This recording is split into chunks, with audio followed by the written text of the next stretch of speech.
Read Hastings एक बहुत बड़े मूवी बफ थे।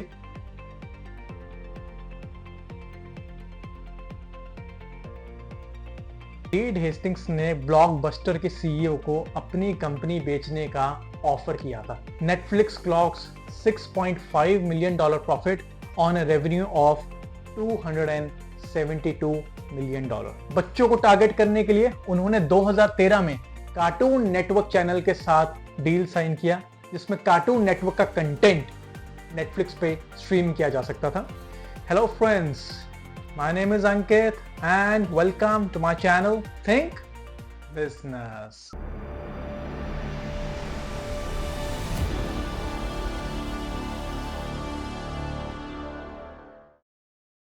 तो फ्रेंड्स, आज के इस एपिसोड में हम बात करने वाले हैं एक बहुत ही इंटरेस्टिंग कंपनी के बारे में। उस कंपनी को हम सभी लोग जानते हैं, उस कंपनी के प्रोडक्ट्स हम सभी ने कभी ना कभी यूज़ ज़रूर किए होंगे। जी हाँ, मैं बात कर रहा हूँ नेटफ्लिक्स के बारे में।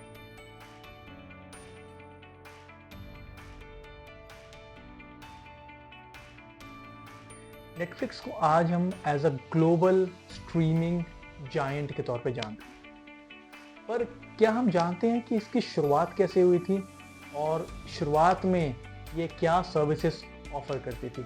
आइए जानते हैं। तो गाइस, इस कंपनी की शुरुआत 1997 में हुई थी।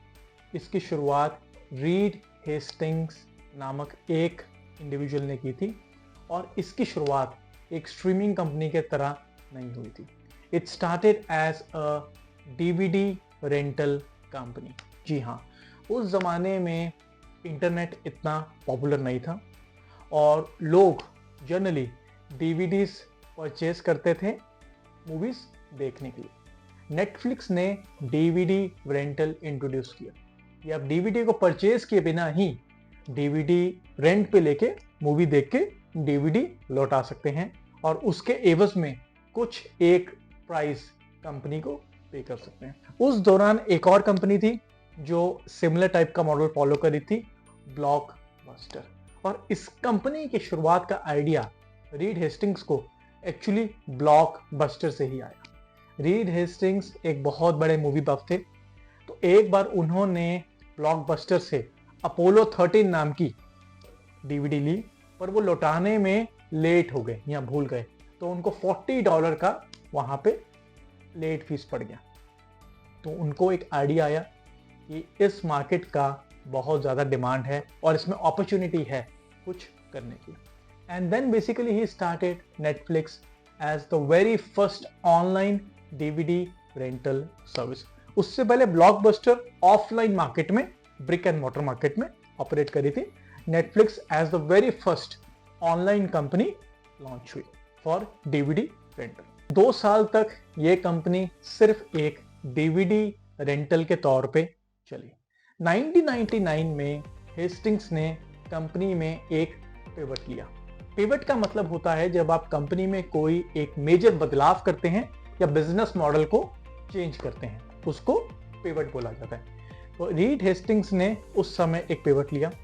इसको सिर्फ एक DVD रेंटल बिजनेस से हटा के उन्होंने as a subscription service introduce किया कि आप नेटफ्लिक्स का सब्सक्रिप्शन परचेज कर सकते हैं और 1 महीने में जितनी मर्जी चाहें DVDs रेंट कर सकते हैं। इससे आपको लेट फीस, शिपिंग फीस, ये सारे फाइन से आपको अवॉइडेंस मिल जाता है। एक मजे की बात इसमें यह है कि आज जो नेटफ्लिक्स इतनी बड़ी कंपनी है, साल 2000 में रीड हेस्टिंग्स ने ब्लॉकबस्टर के सीईओ को अपनी कंपनी बेचने का ऑफर किया था इन एज लो एज $50 मिलियन, जो ब्लॉकबस्टर के सीईओ ने रिजेक्ट कर दिया।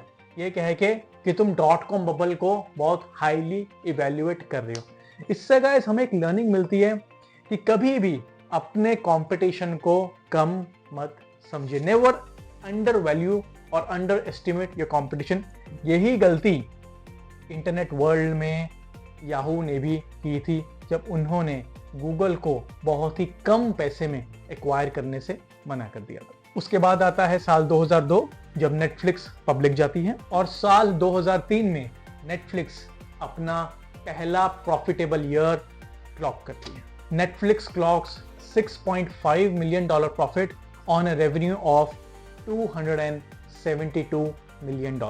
And from there on, every year, Netflix revenue has kept on increasing. Here is the stat for that. उन्होंने 1999 में पहला पिवट तो लिया ही था जब उन्होंने सब्सक्रिप्शन सर्विसेज इंट्रोड्यूस की rather than the per DVD rental model. 2007 में उन्होंने सेकेंड पिवट कंपनी को दिया। उस दौरान नॉर्थ अमेरिका में इंटरनेट सर्विसेज और इंटरनेट स्पीड्स काफी इंप्रूव कर रहे थे। So he got an idea to launch Netflix as an online streaming service which we have today.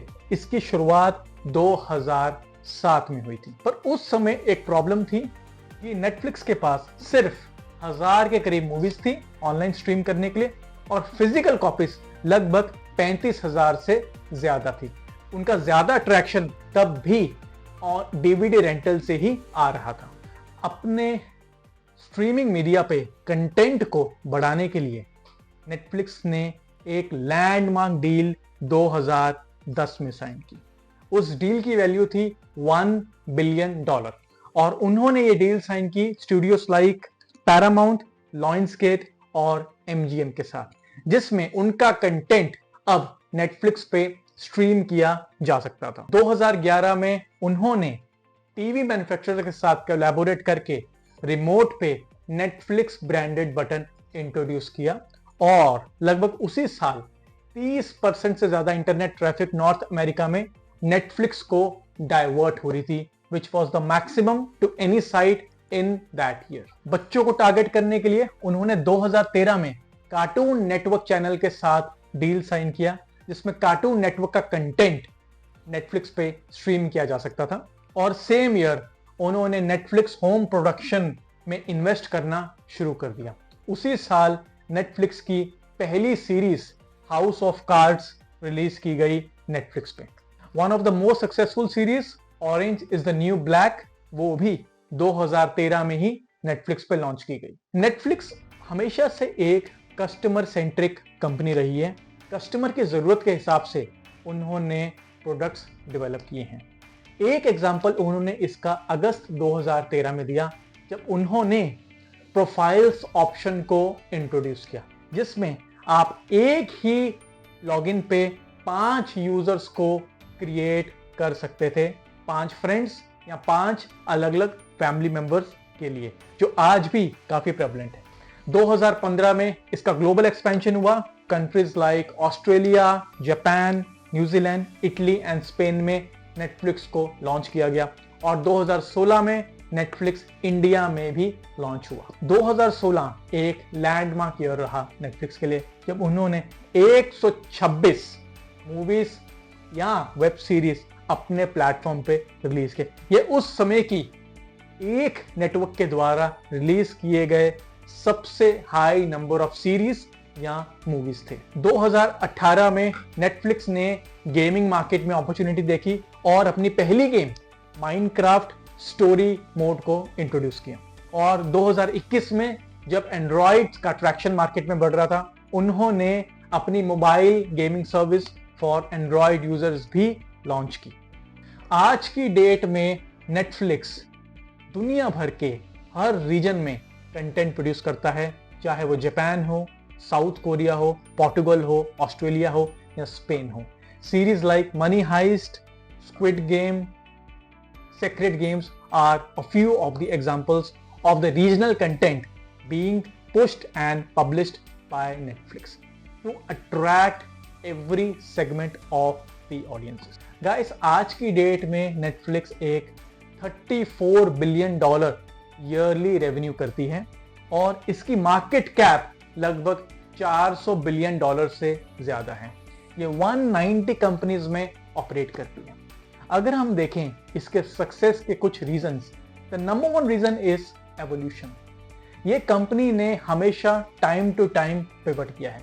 1999 में इसने पिवट किया जब इसने सब्सक्रिप्शन सर्विसेज इंट्रोड्यूस की, and then again it pivoted in the year 2007 जब इसने अपनी ऑनलाइन स्ट्रीमिंग सर्विसेज को इंट्रोड्यूस किया, और 2007 में जब इसने अपनी ऑनलाइन स्ट्रीमिंग सर्विसेज को इंट्रोड्यूस किया in collaboration with what the customer want. तो इसका जो कस्टमर सेंट्रिक अप्रोच रहा है, ये इसकी सक्सेस का सबसे बड़ा कारण रहा है। Number 2, culture eight Netflix. Netflix अपने एम्प्लॉयज को काफी फ्रीडम देता है। एम्प्लॉयज नेटफ्लिक्स पे unlimited vacations, unlimited time of ले सकते हैं, keeping in mind that their performance is a product of their efficiency and not the time that they clock into the company. Netflix believe करता है एक keeper test में अपने employees के लिए, जहां पे सुपरवाइजर अपने आप से क्वेश्चन पूछता है कि मुझे इस वर्कर की जरूरत है कि नहीं। अगर इसका जवाब ना आता है तो उस वर्कर को कंपनी से रिलीज कर दिया जाता है with a good स्वेरेंस package.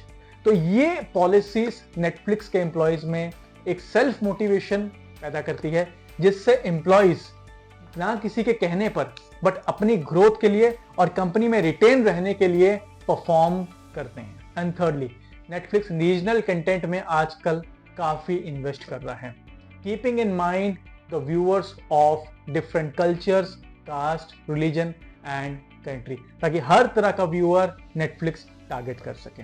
A few of the examples being Netflix has bought so many of these movies at such enormous prices just to keep the viewers intact. आज इसके पास 26 करोड़ से ज्यादा ओवरऑल सब्सक्राइबर्स हैं। So guys, ये तो थी कुछ learnings Netflix के एक एक्साइटिंग जर्नी से।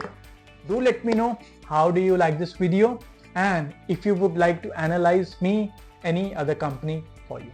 Thank you guys. Thank you.